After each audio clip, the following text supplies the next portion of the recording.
Bonjour, aujourd'hui c'est votre jour de bibliothèque. Et donc je vais vous lire une histoire. Ça s'appelle Jules et le renard.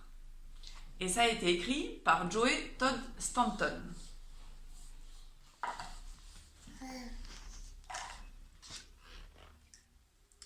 Jules et le renard. Jules vivait tout seul depuis très longtemps et il était heureux ainsi. Sur la terre, tous les animaux cherchaient à le croquer. Et sous la terre, tous les animaux l'empêchaient de passer. Alors, Jules se débrouillait toujours pour ne croiser personne.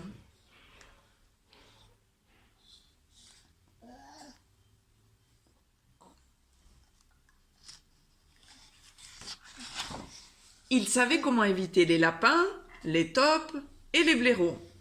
Il savait où se cacher pour ne pas être repéré par la fermière et son chien.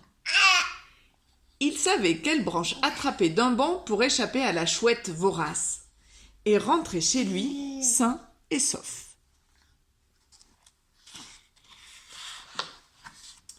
Mais Jules ne savait pas que quelqu'un le surveillait. Ce soir-là, un renard rusé et malicieux s'approcha de chez Jules à pas feutrés. Et soudain, il se jeta sur sa fenêtre et passa au travers. Le renard montra les dents, glapit et grogna. Mais il ne put atteindre Jules. Il était bel et bien coincé.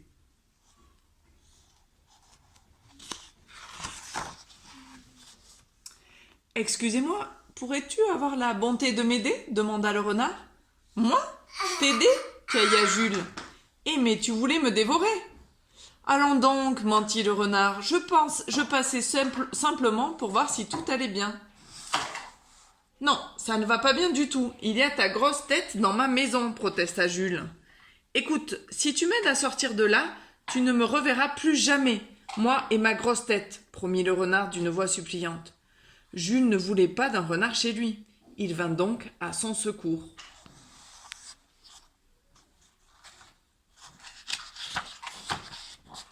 Jules tira le renard par la queue, poussa sur son museau, agrippa ses oreilles, mais il ne bougeait toujours pas.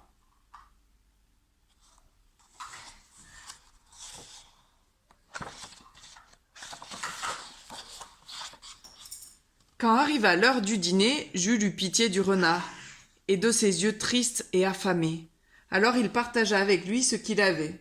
Ils mangèrent et bavardèrent jusqu'au milieu de la nuit.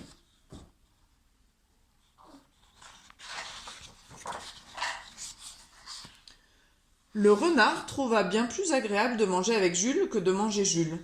Et Jules trouva qu'avoir un invité n'était pas si mal finalement.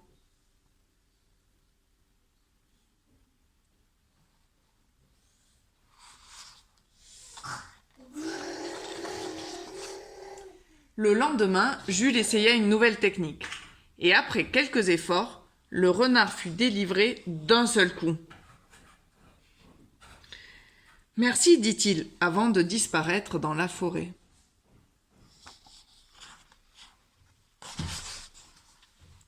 Alors Jules se retrouva tout seul. Et comme toujours, il était heureux ainsi. Il évita les lapins, les taupes et les blaireaux. Il se cacha pour ne pas être repéré par la fermière et son chien. Malheureusement, il rata la branche grâce à laquelle il échappait à la chouette.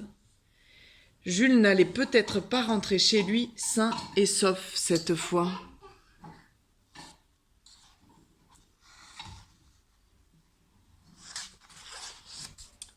Mais Jules ne savait pas que quelqu'un le surveillait.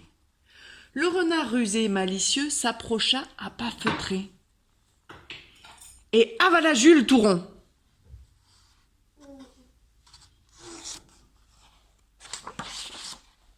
La chouette songea tout d'abord à se battre. Mais elle changea d'avis. Le renard attendit un moment. et il ouvrit sa gueule en grand. « Hi ha ha ha ha ha » dit-il. « Comment » demanda Jules tout trempé. « Maintenant nous sommes quittes » répéta le renard en souriant.